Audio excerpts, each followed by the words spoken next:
Class 7th में हम लोग पहला चैप्टर कर चुके हैं। Now we are going to start the second chapter, geography inside our earth. हमारे अर्थ के अंदर क्या क्या है, हम उसको डिटेल में इस चैप्टर में पढ़ेंगे। ये वाला जो हमारा वीडियो है, इसमें हम लोग पूरा बुक का रीडिंग और उसका मीनिंग कंटिन्यू करेंगे। और दूसरे हमारा ज्योग्राफी के कोर्स में आपको पूरे ज्योग्राफी के नोट्स मिल जाएंगे।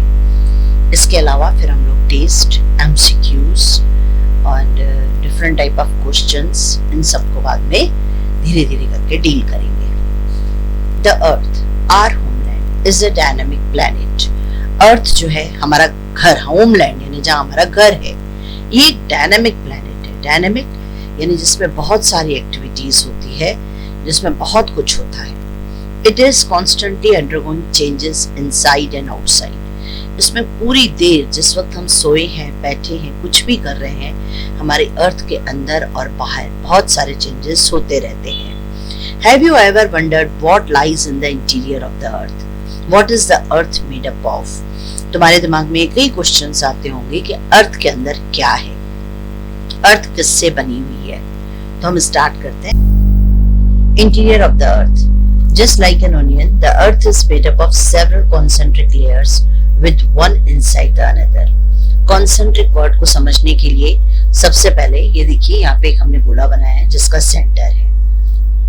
एक और अगर गोला बना दिया जाए तो उसके क्या होगा, सेंटर तो सेम होगा, रेडियस अलग। एक और अगर हम गोला बनाते हैं तो centre will be the same, the radius is different. इसको बोलते हैं कॉन्सेंट्रिक सर्कल। तो ये ऐसे जो अर्थ है वैसे कॉन्सेंट्रिक लेयर से बनी हुई है, एक के बाद दूसरी, दूसरे के बाद तीसरी। जो अपर मोस्ट लेयर ऑफ द अर्थ है उसको बोलते हैं हम लोग क्रस्ट। तो ये क्वेश्चन है, व्हाट इज क्रस्ट? आंसर है, the upper most layer of the earth surface is called crust. फिर से सुन लो answer, the upper most layer over the earth surface is called crust. अगर हमको क्वेश्चन आता है write a short note on crust, तो इसी को हम सेकंड पॉइंट लिखेंगे। It is the thinnest of all the layers. सभी लेयर में सबसे पतली है। Third point, it is about 35 kilometre on the continental mass and only 5 kilometre on the ocean floor. फिर से मैं इस पॉइंट को बोलती हूँ, it is thinnest of all the layer. It is about 35 kilometer on the continental masses and 5 kilometer on the ocean floor. Continent यानी जहाँ अर्थ हम रहते हैं, ओशियन यानी समुद्र के अंदर। समुद्र के अंदर जो क्रस्ट है वो 5 किलोमीटर की लेयर है, whereas कॉन्टिनेंट में वो 35 किलोमीटर का मास है। The main mineral constituent of the continental mass are silica and aluminium. It is thus called Sial, where Si stands for silica and Al stands for aluminium. इसमें जो continent पे जो masses हैं उसमें कौन सी चीजें रहती है अर्थ क्रस्ट पे? तो उसमें रहती है सिलिका, जिसका Si हमने लिया है, और एल्यूमिना जिसका हमने लिया है Al, और उससे बना sial, that is silica and alumina. और जो ओशियन फ्लोर है वहां की क्रस्ट पे कौन से मिनरल्स प्रेजेंट रहते हैं? तो oceanic crust mainly consists of silica and magnesium. It is called SIMA, S-I-M-A. SI stands for silica and Ma stands for magnesium. तो ये पूरा जो पैराग्राफ है ये है answer. Right a short note on crust. Second जो हमारा paragraph है उसमें सेकंड लेयर ऑफ द अर्थ को हम डिस्क्राइब करेंगे, जिसको हम बोलते हैं mantle. Just beneath the crust is the mantle, which extends up to a depth of 2,900 kilometer below the crust. Crust के नीचे जो second layer है जिसको हम बोलते हैं mantle, M-A-N-T-L-E, और ये जो layer है ये 2,900 kilometre below the crust, crust के बाद 2,900 किलोमीटर ये layer अर्थ में exist करती है। ये जो फोटो है वो क्या दिखा रहा है, क्योंकि आजकल जो क्वेश्चंस आते हैं वो पिक्चर बेस्ड क्वेश्चंस भी आते हैं। जैसे यहाँ कॉन्टिनेंटल क्रस्ट लिखा है, उसकी जगह पे लिखा रहेगा ए, कॉन्टिनेंट्स उसकी जगह लिखा रहेगा बी, ओशियन उसकी जगह सी, ओशियनिक क्रस्ट उसकी जगह D, label A B C D. तो कॉन्टिनेंटल क्रस्ट यानी जमीन, कॉन्टिनेंट यानी जो अर्थ का सरफेस है, ओशियन यानी समुद्र, ओशियनिक क्रस्ट यानी समुद्र के नीचे जो जमीन एग्जिस्ट करती है वो। The innermost layer is the core with a radius of about 3500 kilometre. Second layer mental है, थर्ड लेयर जो है जिसको बोलते हैं हम कोर, उसकी रेडियस है 3500 किलोमीटर। वहां पे कौन से मिनरल्स प्रेजेंट रहते हैं? तो it is made up of निकल एंड आयरन। तो निकल का Na, आयरन का Fe, क्योंकि जो आयरन है उसका जो लैटिन नेम है दैट इज फेरस, तो हम उसमें से लेते हैं Fe। The central core has the very high temperature and pressure। जो central core है वहाँ बहुत गर्म रहता है, वहाँ का टेम्परेचर और प्रेशर बहुत ज्यादा रहता है। The crust forms only 1% of the volume of the earth. 84% consists of the mantle and 15% makes the core। यानी अर्थ की टोटल 3 लेयर्स हैं। अगर लेयर ऑफ द अर्थ पे शॉर्ट नोट लिखेंगे तो first is crust, second is mental, third is core. Crust, that is 1% volume of the earth, 84% is mantle and 15% is the core. The radius of the earth is 6371 kilometer. Now rocks and minerals. The earth crust is made up of various types of rocks. जो earth crust है उसमें बहुत type की rocks exist करती है। Any natural mass of mineral matter that makes up the earth crust is called a rock। जो भी mineral matter, कोई भी नेचुरल मास यानी एक बहुत बड़ी चट्टान जिसको हम बोलेंगे, जिसमें मिनरल भी प्रेजेंट रहता है, जो अर्थ क्रस्ट पे एग्जिस्ट करता है, उसको बोलते हैं हम रॉक। रॉक के अलग अलग कलर होते हैं, साइज होता है, टेक्सचर होता है। On the basis of the minerals और the substances which are present in the rock, rock में जो चीजें प्रेजेंट रहती है उसके हिसाब से उसके कलर, साइज और टेक्सचर्स अलग अलग होते हैं। रॉक्स के भी अलग अलग टाइप होते हैं। There are 3 major types of rocks: igneous rocks, sedimentary rocks and metamorphic rocks। तो यहाँ पे क्वेश्चन है what is rock, give its type। तो what is rock का answer, any natural mass of mineral matter that makes up the earth crust is called a rock। There are 3 types of rocks: igneous rocks, sedimentary rocks and metamorphic rocks। When the molten magma cools, it becomes solid। The rock thus formed are called igneous rocks। They are called primary rocks। There are 2 types of igneous rocks: intrusive rocks and extrusive rocks। Now molten magma क्या होता है? Molten यानी जब हम मिट्टी को गला के लिक्विड बना देते हैं, that is known as molten। Magma यानी जो ज्वालामुखी फटता है तो जो उसका लावा रहता है, जब वो जमीन पे आता है तो उसको मैग्मा बोला जाता है। तो ये ज्वालामुखी जब फटता है तो जो मैग्मा यानी ये जो लावा निकलता है वो जब ठंडा हो जाता है, सॉलिड बनने लगता है, तो उसमें से जो रॉक्स बन जाती है उसको हम बोलते हैं इग्नियस रॉक्स। यानी ये ज्वालामुखी वोल्केनो से बनी हुई रॉक्स को इग्नियस रॉक्स बोला जाता है। इनको प्राइमरी रॉक्स बोलते हैं ये क्योंकि लावा से बनी हुई है। ये 2 टाइप की होती हैं, intrusive rocks and extrusive rocks. तो Latin word ignis means fire, यानी वो गर्म रहता है, तेज रहता है, तो उसको इग्नियस रॉक्स बोला जाता है। Lava coming from the volcano, क्या क्लियर मेंशन है, lava is actually fiery red molten magma coming out from the interior of the earth on its surface. Lava क्या होता है? फायरी यानी एकदम तेज गर्म, आग लग जाए, जल जाए, पिघल जाए कोई, रेड कलर का मोल्टन एंड लिक्विड मैग्मा जो होता है, जो अर्थ की जमीन से, इंटीरियर ऑफ द अर्थ से निकलता है, उसे लावा बोलते हैं। When this molten lava comes on the earth's surface, it rapidly cools down and becomes solid।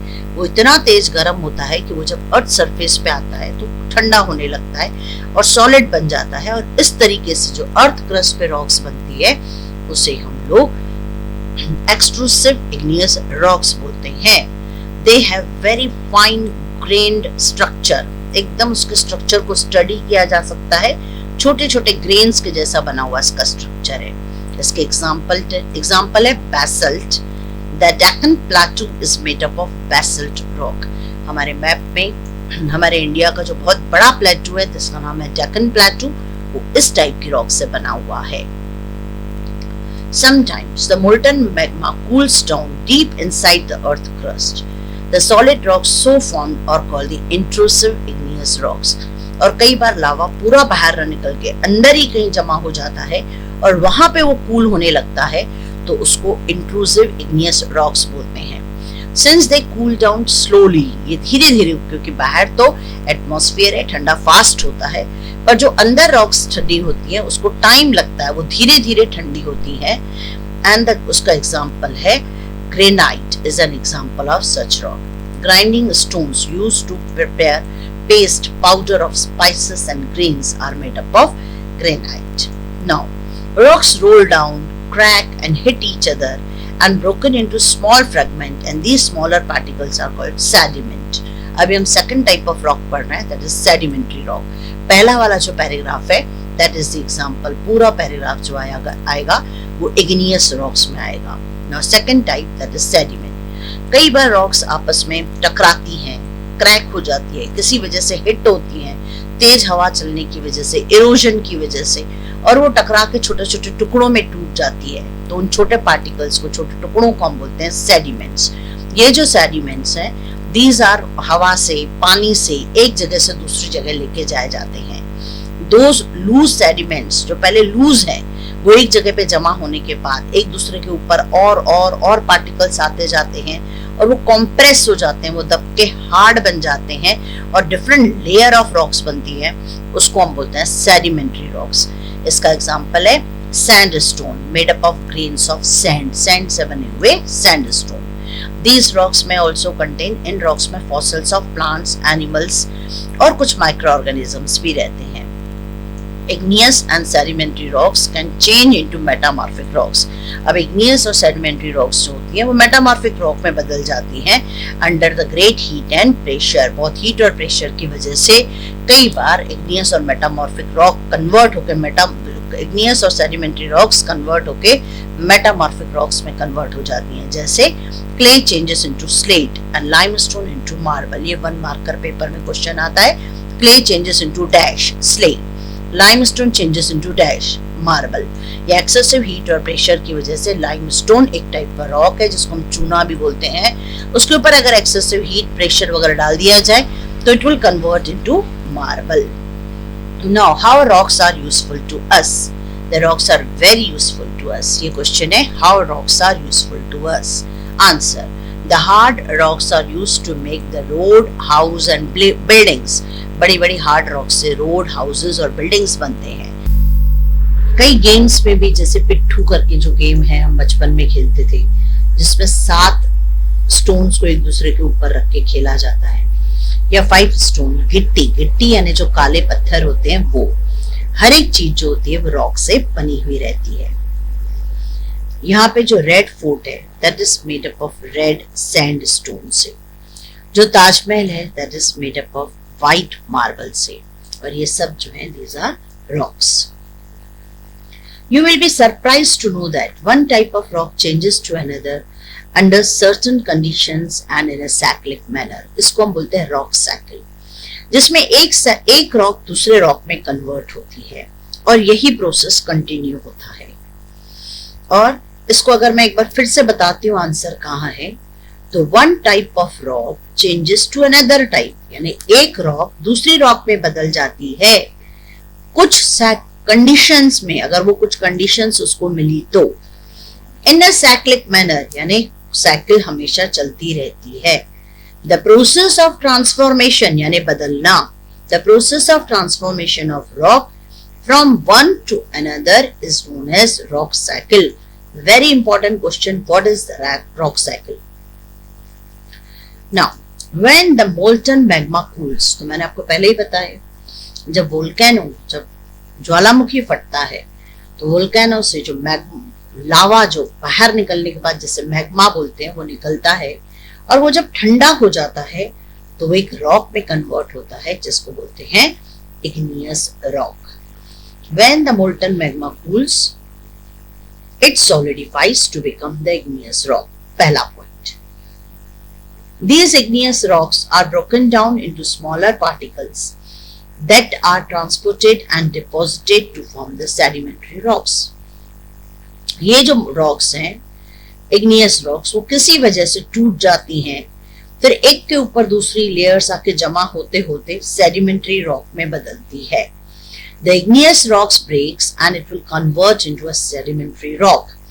When the igneous and sedimentary rocks are subjected to heat and pressure, जब igneous और sedimentary rock बहुत ज्यादा heat और pressure उसमें आता है, तो that will become the metamorphic rock, which are still under the great heat and pressure. और उसके ऊपर metamorphic rock बनने के बाद भी ये heat और pressure अगर continue है, तो वो वापस molten magma में convert हो जाता है. फिर से ये magma जब बाहर आता है, वो solidifies होता है और वो igneous rock में बदलता है. इसी को मैं साइक्लिक वे में समझा रही हूँ. ये देखियो, यहाँ पे वोल्केनो है. जो वोल्केनो फटा तो रॉक्स जहाँ पे मैग्मा आया वो ज्वाइन होके igneous रॉक में कन्वर्ट हुआ. igneous रॉक टूट के सेडिमेंट्री रॉक्स बनी. सेडिमेंट्री रॉक जो है हीट और प्रेशर में मेटामॉर्फिक रॉक. मेटामॉर्फिक रॉक जो है वो वापस मैग्मा में कन्वर्ट हुई.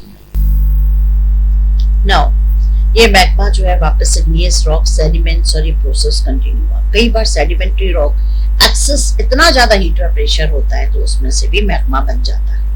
तो ये जो साइक्लिक वे में ये जो प्रोसेस है दैट विल कंटिन्यू.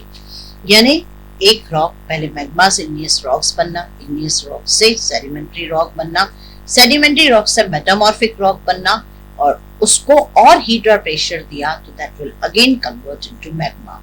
तो इसको बोलते हैं हम rock cycle. Now rocks are made up of different type of minerals. Rock में अलग अलग टाइप के minerals रहते हैं. तो यहाँ पे क्वेश्चन आता है what are minerals? Very important question. Minerals are naturally occurring substances which have certain physical properties and definite chemical composition. Minerals naturally occurring substances हैं, उनकी particular physical properties होती हैं और एक chemical structure भी होता है. केमिकल कंपोजिशन एक फिक्स होती है. मिनरल्स हमारे लिए बहुत इंपॉर्टेंट है. सम मिनरल्स को हम फ्यूल के जैसे यूज करते हैं, जैसे कोल, नेचुरल गैस, पेट्रोलियम. कुछ मिनरल्स हमको इंडस्ट्री में यूज होते हैं, जैसे आयरन, एल्यूमिनियम, गोल्ड. यूरेनियम जो है वो रेडियो एक्टिव सब्सटेंस है. इसके अलावा कुछ मिनरल्स हम मेडिसिन में यूज करते हैं और कुछ इन फर्टिलाइजर्स. तो यहाँ पे give examples of the different type of minerals or what is the importance of minerals and define minerals. ये क्वेश्चन बनता है. Please go through it. और अगर आपको कोई प्रॉब्लम है तो आप मेरे से चैट कर सकते हैं, लाइव क्लास में पूछ सकते हैं.